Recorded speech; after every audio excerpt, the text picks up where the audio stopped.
기술센터 김정수입니다. 2018년 착공돼 총 284억 원이 투입돼 지난달 개청식을 가진 화성식 농업기술센터 신청사가 벌써부터 하자 또는 부실 논란에 휩싸였습니다. 이에 따라 직접 현장을 취재했습니다.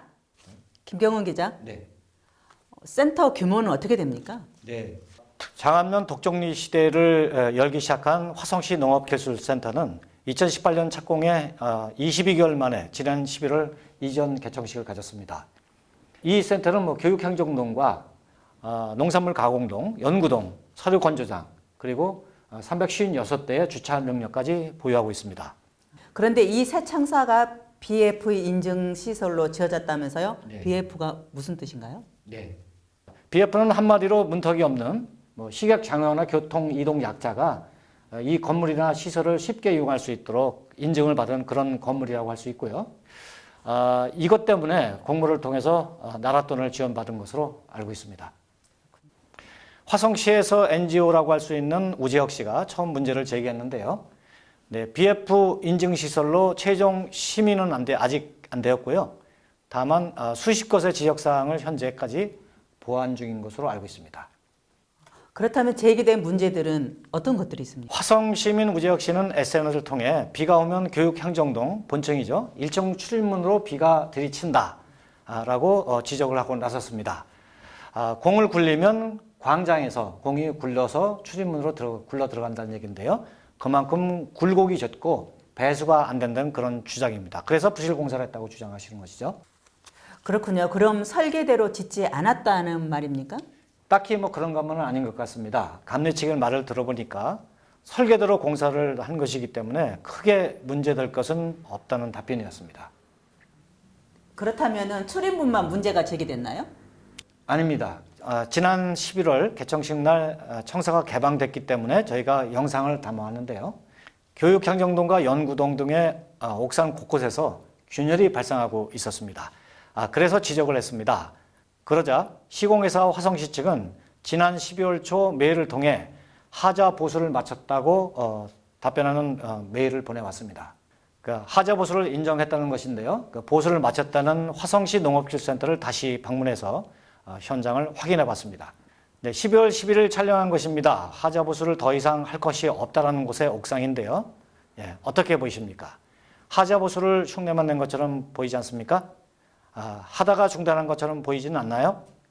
예, 눈 가리고 아웅이란 말이 바로 이런 것 같았습니다. 이것이 완벽하게 끝난 것처럼 보이시나요? 정말 화가 났습니다. 네, 그렇군요. 네. 단순히 균열만 있었나요? 아닙니다. 균열만 있었으면 제가 이렇게 화가 날 일은 없죠. 옥상의 바닥면이 빗물에 파여나가고 있었습니다. 사진과 영상을 담아왔는데 한번 보시죠. 네. 특히 탈락된 콘크리트 덩어리를 손으로 만져봤더니 이렇게 쉽게 부서졌습니다. 그래서 이 건물의 안전상의 의문을 가질 수밖에 없다고 생각을 하고 있습니다. 청사 관계자는 옥상 바닥 중간이 방수층이고 그 위에 더 씌운 것이라 큰 문제도 없고 건축물의 안전에는 큰 문제가 없다는 그런 답변입니다. 네, 그렇군요. 먼저 개청식을 영상 뉴스로 보면서 진입도로 부분이 꺼져가는 듯한 영상이 나왔는데요. 알아보셨나요? 저희가 좀 관심 있게 본 부분입니다. 알아보니 이 진입로는 농어촌 공사로부터 콘크리트 농로를 임대받아서 아스콘으로 그냥 더 씌웠다는 그런 답변을 좀 받았고요. 그래서 소송 변형이나 집안 침하는 아니고 특히 부실 공사도 아니라는 그런 주장입니다. 그런 답변이죠. 그럴 수도 있는 거 아니겠습니까? 네, 그냥 더 씌웠으니까 네. 전에보다 낫다 이렇게 얘기할 수 있는데요. 그렇다면 다른 문제도 있던가요?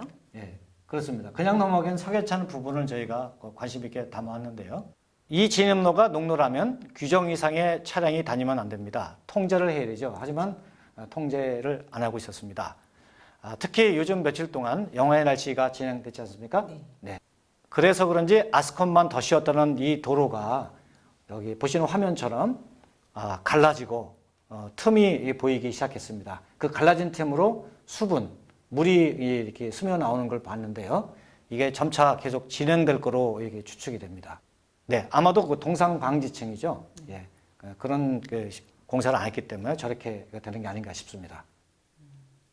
알겠습니다. BF 시설 인증도 없이 먼저 사용 검사를 해줬다는 것이군요.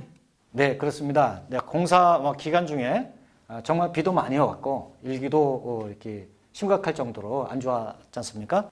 일기의 영향으로 난공사 아닌 난공사였을 것으로 추측이 됩니다. 그렇기 때문에 제때 공기를 맞출 수 없는 일도 있었을 것이고요. 또 그런 것 때문에 소송전까지 전개된 것으로 알고 있습니다. 하지만 시공사 측과 감리 측은 이 하자는 법대로 보수하면 되지만 부실공사는 절대 인정할 수 없다. 아니다. 이렇게 강변하고 있습니다. 설계대로 지어졌다면 부실 공사는 아니겠죠? 네. 옥상 바닥의 균열은 V 커팅해서 홈을 메꾸면 된다고 쳐도 그 부서져 나가는 콘크리트 옥상 그 부분은 이게 하자일까요? 아니면 부실 공사일까요? 맞습니다. 그냥 단순히 보고 끝날 현장은 아닌 것 같습니다. 네, 맞습니다. 관계 당국의 그 대처도 참 안타까웠는데요. 관련 주무과장님은 공로 연수 직전이라고 이렇게 좀 일을 회피하는 그런 모습을 보였고요. 가장 분주하게 움직인 것은 현재 있는 주무팀장과 주무관이었습니다. 정말 노고가 많았는데요. 하지만 전임자의 잘못으로 미루는 모습도 여전했습니다. 새 집을 들어왔는데 곳곳이 갈라지고 파여나간다면 기분은 어떻겠습니까? 보다 적극적인 감리와 감독이 이루어졌다면 이런 일이 없었을 것으로 생각이 됩니다. 특히 면밀한 사후 관리가 정말 아쉽고 그런 현장이었습니다. 추후 더 진행되는 하자나 부실한 부분을 찾아 다시금 영상을 통해 생생하게 전해드리겠습니다. 여러분, 이 현장을 어떻게 생각하십니까? 지금까지 김경훈 기자와 함께했습니다. 안녕히 계십시오.